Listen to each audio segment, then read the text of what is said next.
Around 765 BC, a Babylonian scribe named kabti-ilani-marduk wrote down a poem.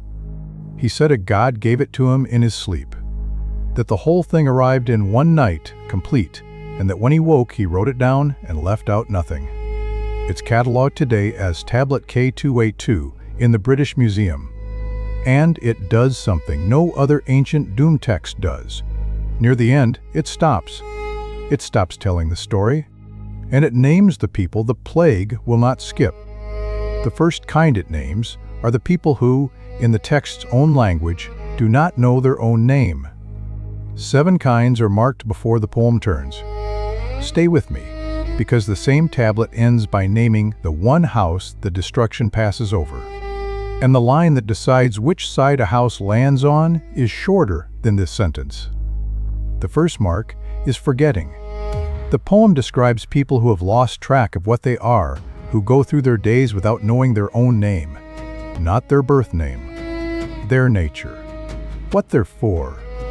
In the world of the tablet, a person who has forgotten what they are is already half gone, already drifting, already easy to sweep away. The new detail here is the process.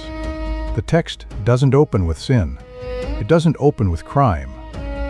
It opens with sleep, spiritual sleep. Before anyone does anything wrong, the first mark is simply that they stopped paying attention. That matters because it tells you how the whole poem thinks. It counts forgetting as the first step toward being on the list. The second mark is about something they built. The Erra Epic has a god at its center named Erra, the god of war and of plague. And it has a missing god, Marduk, the high god of Babylon, the one who's supposed to keep the world in order. The poem's engine is simple. Marduk steps away from his throne, and the moment he's gone, Erra, war, plague, the burning, is unleashed. Why does Marduk step away? Because of the second kind of person. The tablet laments neglected temples, shrines gone to ruin, holy places left to rot and crack and fall. The decay of the sacred sites isn't background scenery in this poem, it's a named grievance. The houses of the gods were let go. The new detail here is the reason. The purge isn't random weather. The text frames it as an answer, a response to abandonment. The sacred places fell, so the order that protected the world fell with them. The temples fell, and then everything else was allowed to. Marduk leaves because his house is no longer kept, and in his absence, the god of plague has the floor. The third type is the one scholars find most uncomfortable. In one of the strangest passages, Marduk complains about a specific loss. Not a war, not a famine, a loss of knowledge. He says, the craftsmen who knew the secret of the divine images are gone. The artisans who knew how to make the holy things, the ones who held the deep technique, the sacred craft, were swept away long ago in the flood and never replaced. The knowledge went down with them, and it never came back. And it never came back. The new detail here is the scale. This isn't one lost recipe. It's an entire body of know-how, a whole class of sacred skill that was possessed by people and then simply gone. Held and then dropped, and the poem says, there is no getting it back. Now here's where the modern overlay comes in, and I'll flag it plainly. This is the passage that popular forbidden knowledge and Anunnaki bloodline readings love. The idea of an ancient class of beings who held secret technology and lost it. You should know that none of that, no Anunnaki, no bloodlines, is in the Akkadian text. That's a modern layer, the Sitchin line of interpretation, painted on top. The tablet's actual grief is narrower and, honestly, sadder. Skilled people died. Their skill died with them, and the world got worse and stayed worse. An entire body of knowledge, possessed and then gone, and the poem says it's never coming back. The fourth is the only one the poem condemns by what people do. So far, every mark has been a state of mind. Forgetting, neglect, loss, quiet things. The fourth is loud. The poem names the violent. In the text, the clearest face of this is the Sutians, raiders, spreaders of war. The people era stirs up to do the killing, and the people era's counselor finally has to turn on to make the killing stop. The new detail here is the reason. This is the one category the tablet condemns by action, not by attitude. Everywhere else, the poem marks you for what you've let slip, what you forgot, what you abandoned, what you failed to keep. Here, for once, it marks you for what you did. The men of blood are on the list because of blood, not because they fell asleep, because they struck. And it's worth meeting the killers properly now, because they have a name. The fifth and sixth come as a pair. Erra doesn't act alone. His agents are called the Sabiti, the seven.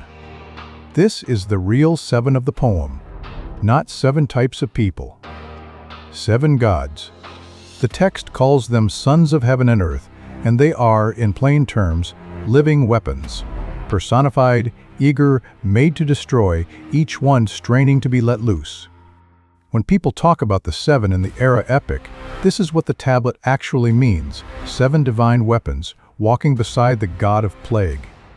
Against them stands one figure, Ishum, Erra's counselor, the voice of restraint. In the poem, Ishum is the break. He is the reason the killing ever stops. When the burning finally ends, it ends because Ishum talks the god down. And that sets up the fifth and sixth marks. The fifth, the proud who do not fear the gods. The text speaks of the irreverent, the black-headed people, its term for humankind, who carried themselves as if no god was watching. Pride without fear. The sixth is stranger. It comes out of Ishum's role. If restraint, speaking up, holding back the blow, is what stops the killing, then its opposite gets counted too. The ones who said nothing, who watched the sweep come and stayed silent. The new detail here is timing. Silence in this poem is not neutral. It's not safe. Standing quiet while the seven walk through is itself a mark, measured in the moment it happens, not judged later. The poem starts counting the people who said nothing, which leaves the seventh. You've been promised seven kinds. The plague will not spare. Here's the seventh. And it turns the whole list over, because buried in the body of the poem is a line that refuses every category you've just heard. The text says, plainly, that righteous and unrighteous are killed alike. The new detail here is the reversal. After all of it, the forgetting, the fallen temples, the lost knowledge, the men of blood, the proud, the silent.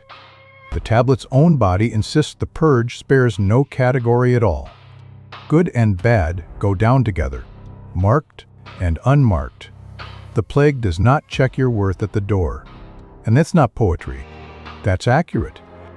Neo-Assyrian Mesopotamia lived through real, recurring epidemics, disease that came back again and again, generation after generation. We can prove it now. Ancient Yersinia pestis, the plague bacterium itself, has been recovered as genomes pulled from old remains across the broader region and dated. The thing those amulets were worn against was never a metaphor. It was a measurable, fatal, returning disease. And a disease does exactly what the poem's worst line says. It kills by proximity, not by virtue. It does not read your heart. It reads your address. Whoever is near it dies, the kind, the cruel, the asleep, the watchful, alike. So the list ends on the calm worst case. 7 marks, and then a line that erases all 7, which is a problem, because the same tablet says someone lives. So if everyone is killed alike, who is the house at the end? This is the thing the whole poem orbits. Among every Mesopotamian doom text, and there are many, the Erra Epic is the only one that breaks its own frame. Its final lines stop telling a story and name, in plain conditional language, exactly whose house the plague will not enter. a doom prophecy that ships with an opt-out. And here is the mechanism, stated in the text. Keep the tablet. Know the words. And, in the poem's own promise, the sword of pestilence shall not approach. The house that holds the poem is the house the destruction passes over. That's not a vague comfort. That's an instruction. And people followed it. This is the part that's easy to miss, so let me give you the scale. At least 36 copies of this poem survive, 36 recovered from 5 different cities: Ashur, Babylon, Nineveh, Sultantepe, and Ur. That's an enormous survival rate for an ancient text. And it survived in part because people didn't shelve it. They wore it. Lines from the poem were copied onto amulets, small charms hung in the house carried on the body, specifically to keep plague out. One of those amulets, a Neo-Assyrian piece from somewhere between 800 and 612 BC, inscribed with Erra Epic lines, sits in the British Museum's Room 55 right now. Ancient readers did not treat this as literature. They treated it as functional protection, a device. You kept the words close, and the words kept the sickness out. Now bring the witnesses together, because the same shape shows up in 4 other places. The first witness is the artifact itself, the 36 tablets, and that worn amulet behind glass. People physically carried this text against death. That's not interpretation. That's an object you can go look at. The second witness is inside the tablet, the colophon of kabti-ilani-marduk, joined to tablet V's closing clause. The poem describes its own survival mechanism. Keep the tablet, know the words, and the pestilence will not come near. The text explains how to not be on the list in the same breath that it lists everyone who is. The third witness is a completely different culture. In the Hebrew book of Exodus, chapter 12, the Passover, a destroyer moves through Egypt at night and passes over only the houses marked with a sign on the doorpost. Same structure exactly, a sweep that spares the marked household. I'll be careful here. This is a parallel, not a borrowing. No one is copying anyone. But the idea of the marked house that the destroyer skips shows up in 2 neighboring worlds. The fourth witness is older and from Mesopotamia's own deep past, the flood story. Atrahasis, the man some traditions call Utnapishtim. There, survival comes one way. One household is told first, warned in advance, before the catastrophe arrives, and saved by being warned. The remnant who lives is the remnant who got the instruction early. That pattern, saved by being told first, is older than Erra by a long way. It's woven into the region's bones. And the fifth witness is the science we already met, real plague, dated, recovered, that killed by proximity. The exact thing the amulet was worn against, confirmed as a measurable disease. 5 witnesses. One shape. A catastrophe that sweeps everyone, except the house that was holding the warning. Here's the part that should bother you. That survival clause. The single most important line in the whole poem. The line that names who lives, sits in the colophon. The colophon is the part at the very end of a tablet where the scribe signs off. His name, a note about the copy, the housekeeping. For 100 years, that's how Assyriologists read it. Scribes sign off. An amulet formula tacked on at the close. A footnote. The line that decides who the plague passes over was filed under scribal note. Not a missing tablet. Not a damaged passage. It was right there in plain sight on copy after copy. People just read it as the part you skip. The most important line in the poem was treated as a signature. That's the 7 you were promised. The forgetters, the temple neglectors, the knowledge losers, the men of blood, the proud, the silent, and the ones killed regardless. One honest note, now that you have them all, the tablet never numbers them like a checklist. The 7 are a reading, a way of sorting what the god's own catalog of grievances says, drawn line by line from the clay.